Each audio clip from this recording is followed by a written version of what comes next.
Hello guys! Yan, maulan ngayon kaya malakas ang tuyo. Kaya naman magre-repack tayo ng tuyo. Ang tawag dito sa Batangas nito ay hawot. Yan, bumili ako ng 1 kilo. At hindi ako magkaintindihan ng bibilin ko. Inikot ko na yung palengke para makahanap ng murang bilihan ng tuyo. Yung pinakamura, hinanap ko talaga. Etong nabili ko ay 160. Kasi doon, meron doong 240 hanggang 200. Ayan, may 180. Pero ito, tinawaran ko, dapat to 180. Tinawaran ko siya, kaya binigay ni ate ng 160. Yan, inisa-isa ko yung stall doon. Ganun ako mamili, makahanap lang ng mura. Hindi naman masama yun, syempre paninda. Para maibenta mo rin ng mas mura doon sa sa mga customer mo. Kasi kung bibili ka kaagad sa isang pwesto, agad sa isang tingin mo, at may makikita ka mas mura, magsisisi ka sa bandang huli, ba't mo binili yung pinakauna? Lagi na tayong namimili, kaya gamay na natin yung mga tindera. Kaya dapat i-canvas mo ulit yung mga murang bilihin. Ayan. Ito guys yung nabili ko. Dapat guys, pag mamimili kayo ng tuyo, yung maputi pa siya. Kaso ito nga, dahil nga mura, ayan, medyo, ang quality niya, okay pa naman siya. Medyo brown nga lang siya ng konti. Pero dapat mas maputi pa dito. Kaso nga, yung maputi ay napakamahal. Pag yun ang binili ko, siguro yung 20 pesos ay kaunti lang ang laman. Tapos, pag mamimili kayo, dapat ay magaan. Yung tuyong-tuyo. Para yung kalalabasan ng tuyo na binili nyo, mas marami yung bilang niya. Raramdaman nyo yung pag ginanyan nyo yung tuyo. Kaya ako, pag namimili ako, ginaganyan ko, pag mabigat, yan, ibig sabihin medyo basa-basa pa siya. Madali din siyang amagin, masisira siya. Mas maganda kung may araw ngayon, patuyuin natin. Pero ako kasi wala akong time magpatuyo. Dati kasi nagpatuyo ako ng ganito. Ayan, kinain ng pusa. Tapos sunod, nagpatuyo ako, naglagay ako sa bilao, tapos biniting ko sa sampayan para hindi maabot ng pusa. Ganun yung ginagawa ko. At dahil umulan ngayon, hindi ko siya mabibilad. Kaya ang gagawin ko ay inilalagay ko to sa rep pagkabalot ko. Pero ilagay nyo muna sa Tupperware bago nyo ilagay sa rep para hindi mangamoy sa rep. Kasi dito guys, hindi ko siya pwedeng isabit sa tindahan ko. Ang tindahan ko po kasi ay kulob na kulob. Pag dito ay nagsabit ka ng tuyo, buong tindahan ay aamoy yung tuyo. Kaya hindi ako makapagsabit dito ng tuyo. Pag sinabit ko dito, pag dungaw ng customer dyan sa bintana, maaamoy agad nila yung amoy ng tuyo dito sa loob ng tindahan. Dito ko siya ilalagay. Titimbangin natin. Ang bili ko nito ay 160. Sabi ng ale ay 310 daw. Pwede kong palabasin dito. Kaya bibilangin natin kung ilang piraso to.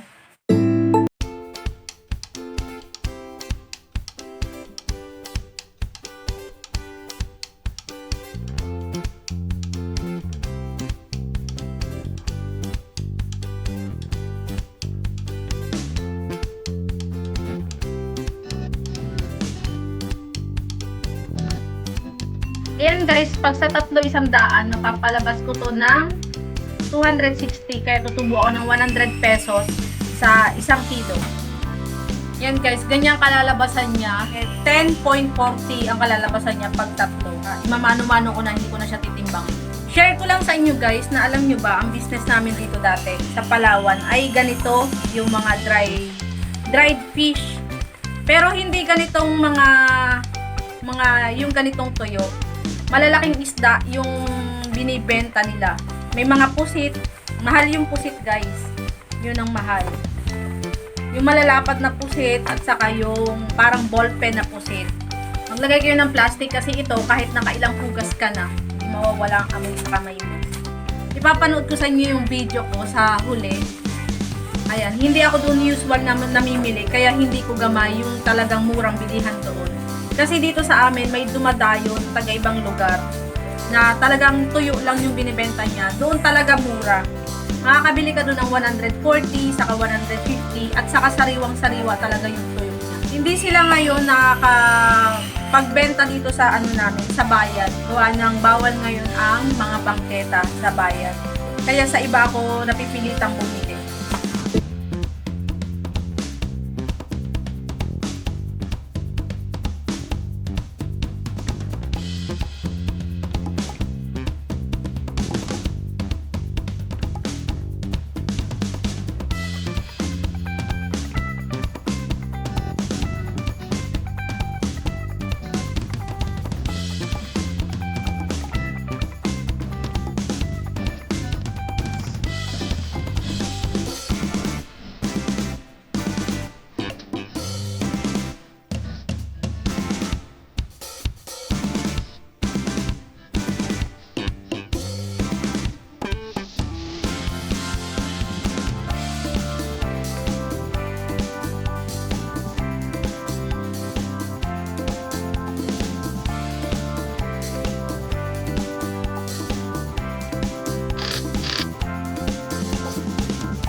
Ayan guys, tapos ko nang i-repack 26 pieces, kaya mapapalawas ko ng 260 pesos.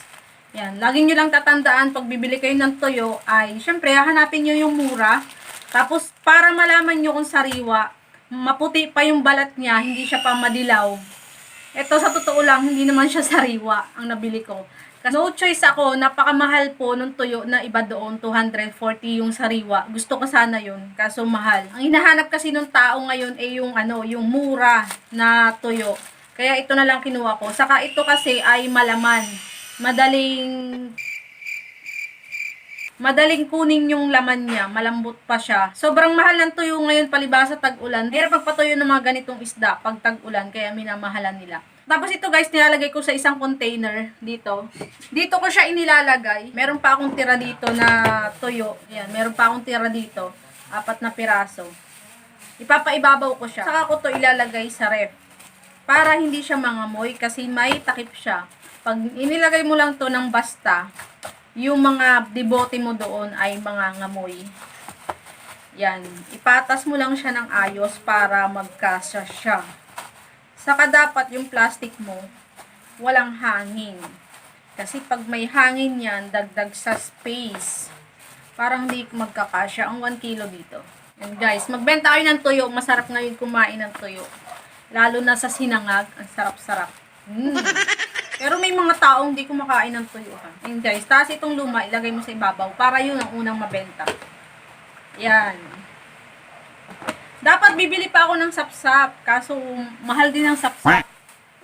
Saka wala na akong paglalagyan sa rep. Madali rin kasing masira yung sapsap, inaamag siya. Ayan. Papakita ko sa inyo yung pag-explore ko sa bilihan ko ng tuyo. Hindi ko siya usual na bilihan. Meron talaga akong bilihan ng tuyo. Bukod doon sa presyo niya, na mura na, binibigyan niya pa ako ng additional discount kasi nga suki na ako. Ayan lang guys, panoorin nyo na lang ang video ko kung gaano ko kakuripot sa paghahanap ng tuyo.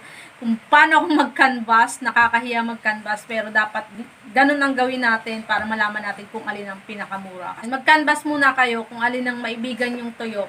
Meron dong mahal, pero maganda naman. Depende na rin sa inyo yon kung anong magugustuhan nyo, kung sa mura o sa mahal. Sa akin lang naman kasi, mahal o mura yan, parehas naman at tuyo yan. Mabebenta at mabebenta, may uulang pa rin naman yan, parehas lang. Kasi minsan, mas mahal siya, pero mas magaan naman siya, kaya mas marami mo rin siyang mapapalabas. Ayan, merong mura, kaso basa-basa siya, mabigat siya, kaunti lang ang laman ng 1 kilo. Kaya, depende pa rin yun. Yan, hanggang dyan lang mga kasari.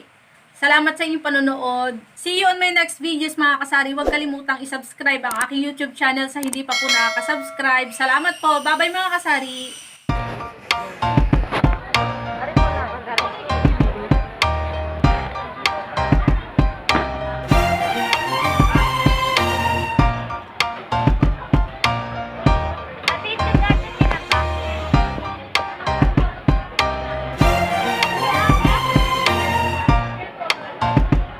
Ganito? Hindi po. Magkano po yan? Ayun, maliit na to, 50. Alin po? Ano? Walang mas mura, paninda? Paninda are. Lalaki na. Tsaka are ate. Isang piraso lang ang laman nun. 180. 180 are ang kilo. Ito? 200 ang mula. 100 ka lang. Magkano? Ano po? Are po, 100 ka lang kalate. 310. Ilang 60. Ako. May bawas pa dito.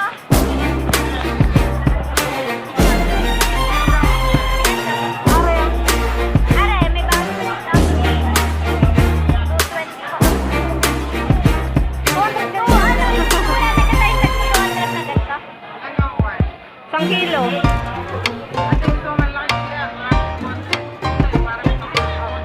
Wala nang maliit.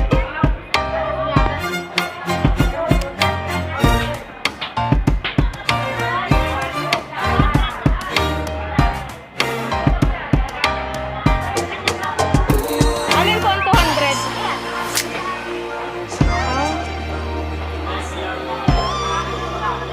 Ano po? Tingin mo na. Sige po.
ganda. Ito, Nagpanita. Magkano po ito? 200 ako. 200 din?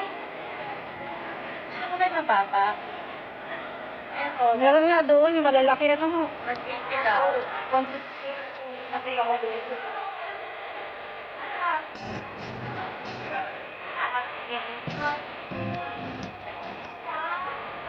Magkano ito? 180?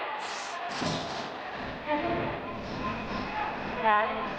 Hindi ko yun, 150. Ang ito ba? Ang kilo? At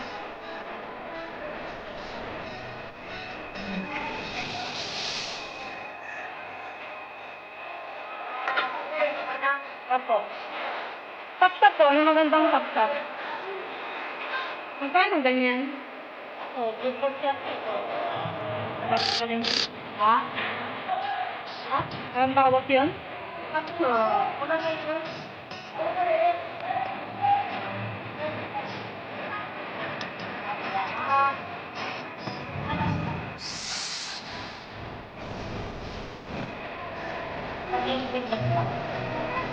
Ito, mababa.